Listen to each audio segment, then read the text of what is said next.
আমার নবীর কাছে এক গরিব সাহাবা এসেছে। কি সাহাবা? এখানে যদি ধনী থাকেন শোনার দরকার নেই, যদি বলেন হুজুর আমার অবস্থা ভালো না তাহলে তাদের জন্য, তারা শুনেন। সুবহানাল্লাহ বলে। গরিব সাহাবা এসেছে, ইয়া রাসূলুল্লাহ খুব যায় যায় অবস্থা, খুব খারাপ দিন যাচ্ছে। তো নবীজি চুপ করে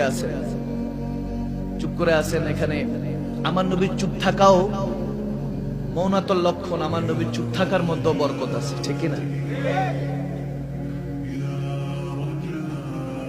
ইমামগণরা বলেন নবীজি যখন চুপ করে আছেন একটা পর্যায়ে ওই সাহাবা বলে উঠলেন যে ইয়া রাসূল একটু দয়া করেন। তো নবীজি হঠাৎ করে জজবা এসে গেলেন, বলতেছে আজকে চা, তুই যা চাবি তাই দিব। সুবহানাল্লাহ। চাও, কি চাস? আজকে চা আমি দিব, আমি নবী মুস্তাফা দিব। হযরত আলী সহ হযরত ওমর বসা, সবাই বলতেছে কিসমতটা রে, আজকে জানি কি চায়। নবীজি তো আমাদের কাছে এভাবে বলে না, কি জানি চাই, মনে আজকে আখিরাত মালামাল হয়ে যাবে। কারণ নবী যদি দোয়া করে দিবেন কে? আওয়াজ দেন কে? সে বলতেছে ইয়া রাসূল আপনি যেহেতু চাইতে বলেছেন, লম্বা সফর, একটা যদি উটনির ব্যবস্থা করে দিতেন। কিসের উটনি? উটে সফরে উট দিয়ে, তখন তো উট দিয়ে আরোহণ হতো, সফর করতেন, বলে একটা উটের অবস্থা।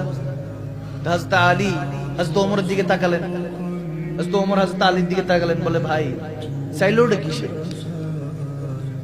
কি অপরচুনিটি, কত কিছু দামি, কত কিছু চাইতে পারতো, চাইলো কিসের? কারে তুই দেখ কে চাইতে বলছে, কি চাইতে বলছে, দরবার দেখ, তোর প্রশ্ন দেখ, চাইলি কি?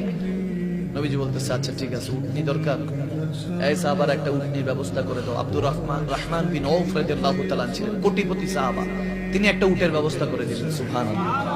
নবীজি আবার বললেন ওই সাহাবাকে, আবার চা, কি চাস? আজকে তুই যা চাবি তাই দেওয়া হবে। সুবহানাল্লাহ। তখন শের খোদা আলী হযরত ওমর আবার নবীজির দিকে থেকে চেহারা ফিরিয়ে ওই সাহাবাদের দিকে তাকাইতেছে, বলে আরে চাস না কিছু একটা, জান্নাতে থাকার কিছু একটা চা। নবীজি বলতেছেন চাইলে তো এখন জান্নাতও দিয়ে দিতে পারে, ঠিক কিনা? ঠিক কিনা? নবীজি দোয়া করলে তো আল্লাহ ব্যবস্থা করে দিবেন। এখন সে আবার চাইতেছে ইয়া রাসূল আপনি যদি দিবেন তাহলে ইয়া রাসূলুল্লাহ উটের উপরে তো বসতে হবে, ওই বসার যে চামড়ার বসার স্থানটা, এটা একটু যদি ব্যবস্থা করে দিতেন। আল্লাহ আল্লাহ। সাহাবারা কয় হায় রে কিসমত, চাইবো কোথায়, কি চাইবো? নবীর সাথে জান্নাতে থাকার ব্যবস্থা, এরকম দোয়া চাইতে পারে? চাইতেছি কি? উটের উপরে সাওয়ার। নবীজি মুচকি হাসলেন, বলেন ওমর ইয়া রাসূল ব্যবস্থা করে দাও, করে দিল। আবার নবী বললেন শেষবারের মতো, আর কিছু আছে চাওয়ার? চা। সুবহানাল্লাহ। শুনে সে বলছে ইয়া রাসূলুল্লাহ যেহেতু দিবেনই, আসা যাওয়ার খরচটা যদি একটু। সাহাবারা কয় আরে এরকম নাদান বান্দা আছে না?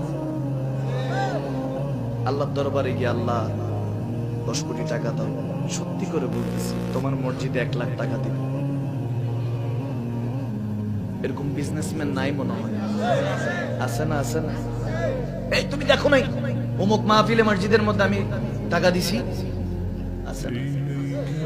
এই তুমি পোস্টারে হাজি সাহেব লেখো না কেন? আমি জানো না গত বছর হজ করে আসছি, মনে হয় এই সমাজে নাই, মনে হয় এরকম আসেনি, সব জায়গায় ছিল। এরপর নবী শিখাচ্ছেন, দেখেন নবীজি বলতেছে তোমার কথা শুনে হায় রে সাহাবারা তো নবীজি যখন মুস্কি হাসি দিতেন সব সাহাবারা খুশি হয়ে যেতেন। সুবহানাল্লাহ।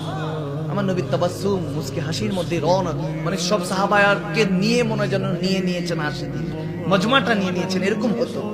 নবীজি মুস্কি হাসি দিয়ে বলতেছে তোকে দেখে হযরত মূসা আলাইহিস সালামের জামানার এক বুড়ির কথা মনে পড়ে গেল।